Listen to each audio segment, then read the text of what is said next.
আম্বেদকর রাজ্যে শেষ দিনেও তপ্ত সংসদ, হইচইয়ের জেরে শেষ দিনেও মুলতবি লোকসভা ও রাজ্যসভা। সকালে বিজয় চকে অবস্থানে বসেন বিরোধীরা, সামিল হন সাংসদ প্রিয়াঙ্কা গান্ধীও। পাল্টা সংসদ ভবনের গেটের বাইরে বিজেপির বিক্ষোভ।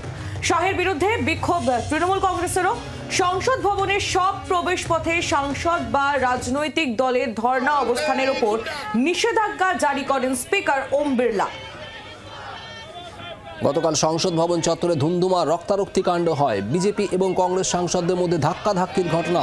রাহুল গান্ধীর বিরুদ্ধে ধাক্কা দেওয়ার অভিযোগ এনেছেন বিজেপি সাংসদ। এফআইআর দায়ের হয়েছে বিজেপির তরফে রাহুল গান্ধীর বিরুদ্ধে। পাল্টা থানায় নালিশ করেছে হাত শিবিরও।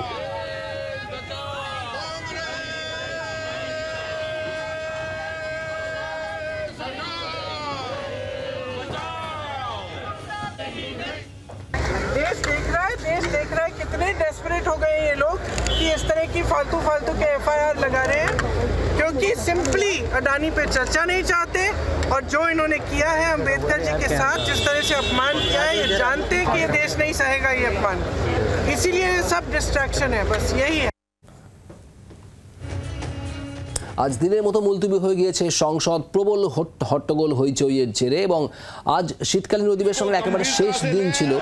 শেষ দিনেও একেবারে নিরবচ্ছিন্নভাবে চলতে পারল না সংসদের কোনো কক্ষের অধিবেশনই। মূলত অমিত শাহের বক্তব্য, বাবা আম্বেদকরকে নিয়ে, বি আর আম্বেদকরকে নিয়ে অমিত শাহের এই মন্তব্যের বিরোধিতা করেছে গত কয়েকদিন ধরেই কংগ্রেস, তৃণমূল সহ ইন্ডিয়া জোটের একাধিক বিরোধী দল। আর তারপরেই গতকাল বিজেপি সাংসদ এবং কংগ্রেস সাংসদদের মধ্যে ধাক্কাধাক্কির ঘটনা। সব মিলিয়ে আজও উত্তপ্ত হয় সংসদ।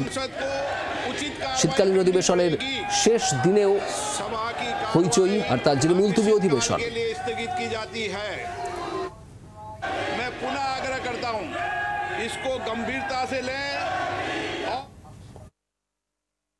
দেখুন, গতকাল আমাদের শান্তিপূর্ণ ধর্ণা অবস্থান চলাকালীন যেভাবে রাহুল গান্ধীরা এসে তার উপরে ঝাঁপিয়ে পড়ল এবং আমাদের দুজন সাংসদ গুরুতরভাবে আহত হল, একজন প্রবীণ সাংসদের মাথা থেকে রক্ত ঝরল এই সংসদ পরিসরে। এটা একটি নজিরবিহীন ঘটনা। শুধু এখানেই থেমে থাকে, নাগাল্যান্ডের একজন মহিলা সাংসদ, তাকে শারীরিকভাবে নিগৃহীত করা হয়েছে।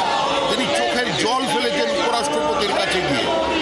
যেভাবে কংগ্রেসের এই উদ্ধত্ত রাহুল গান্ধীর নেতৃত্বে বাড়ছে, যাদের মানুষ প্রত্যাখ্যান করেছে, প্রত্যেকটা নির্বাচনে যারা অসহায় অবস্থায় আছেন, এবং সর্বোপরি তার বিরুদ্ধে এফআইআর করার পরেও তিনি তো ক্ষমা চাইছেন না, কোনো দুঃখ প্রকাশ করছেন না।